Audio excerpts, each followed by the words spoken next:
Trust in the Lord and do good. Trust in the Lord and cultivate faithfulness. And cultivate faithfulness. Delight, delight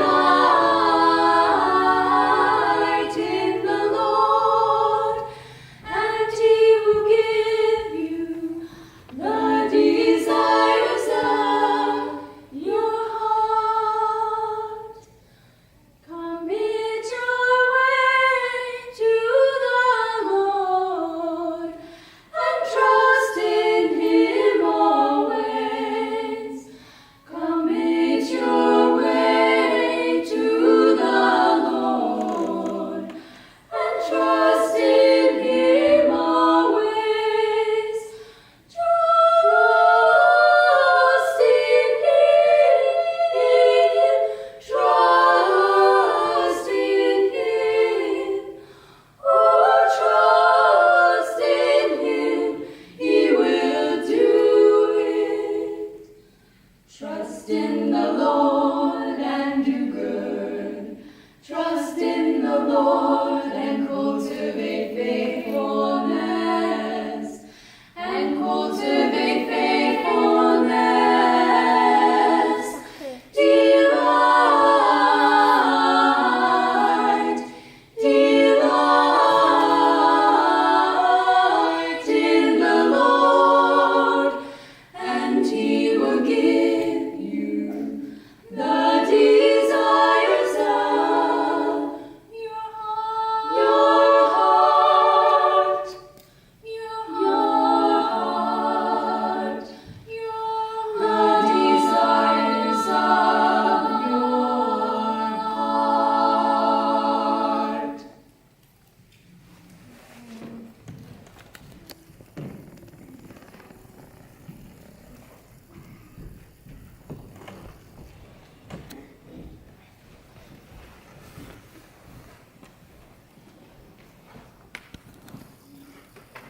Keep thinking, that'd be a great time to clap or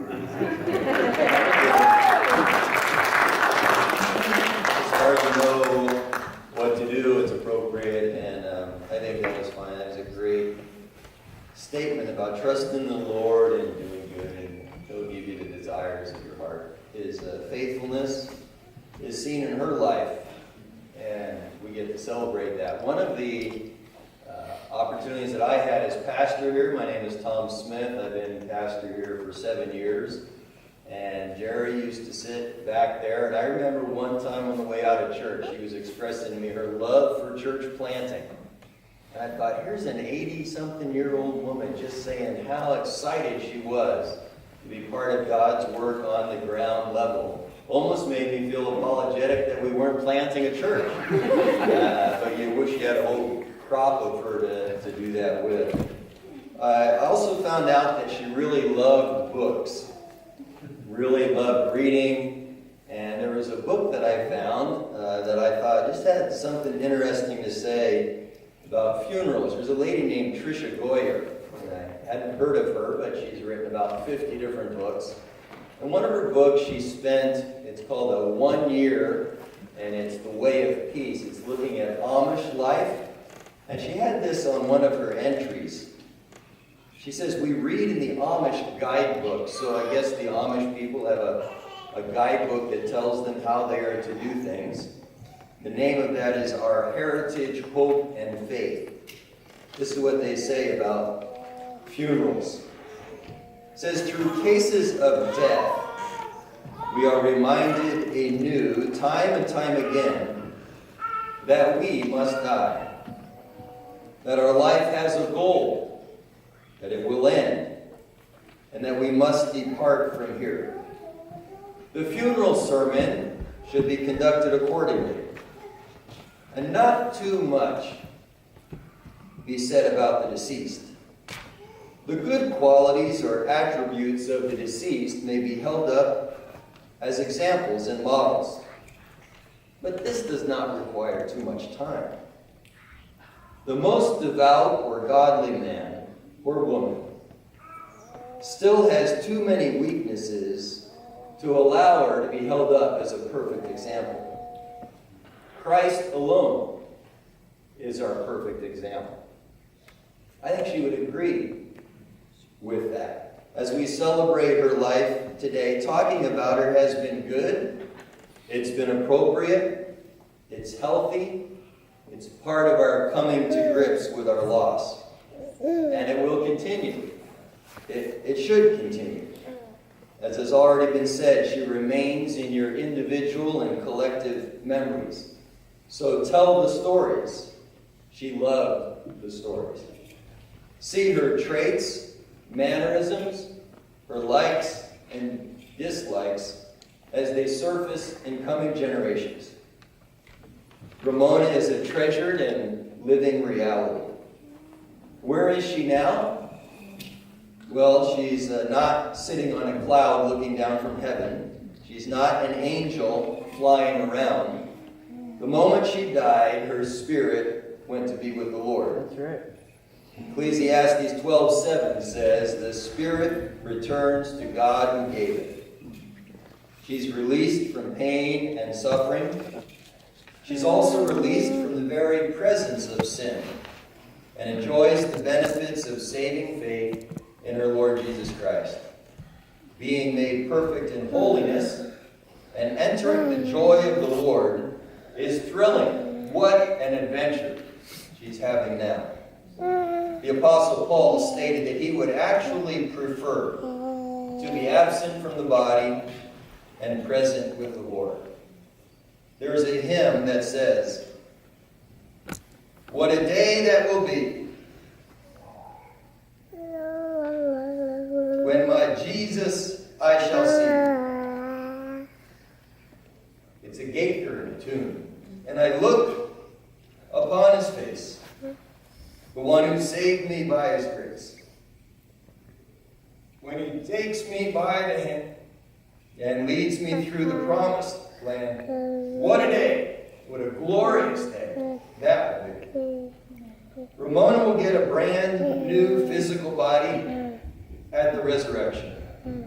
Her resurrected body will be something else. No more pain or worries or weakness. One of her favorite verses already alluded to, Isaiah 26:3, "Thou wilt keep them in perfect peace, whose mind is stayed on thee, because he trusteth in thee." She's at peace now, and will be forever. Her spirit is forever with the Lord, as she awaits her resurrection body. I've been told that she had a heart for missions and missionaries. She loved telling stories. I think she'd like this story from the life of William Carey. William Carey was a missionary to India, lived in the latter part of the 1700s and first part of the 1800s. An amazing man. When he died at his death, he not only founded a college and seen the Bible translated, all or parts of it, into over 40 languages, had seen the nation of India welcome missionaries, and it actually helped to change some of their customs, which were so not just anti-Christian, but were inhumane. So William Carey had a young man named Alexander Duff, a 24-year-old Scotsman who had come to India to help take over the work. The young Highlander went to see William Carey, and he told the veteran, that is Carey, of his admiration and love. In a whisper that was scarcely audible, the dying man begged his visitor to pray with him. After he had complied and taken a sad farewell of the frail old man, he turned to go. On reaching the door, he fancied that he'd heard his name, and he turned and saw that Mr. Carey was beckoning him. "Mr. Duff," said the dying man, his earnestness imparting a new vigor to his voice. "Mr. Duff, you've been speaking about Dr. Carey, Dr. Carey, Dr. Carey. When I am gone, say nothing about Dr. Carey. Speak only of Dr. Carey's Savior. So we've talked quite a bit of Ramona, but we need to talk some about her Savior. Jesus' words in John 14,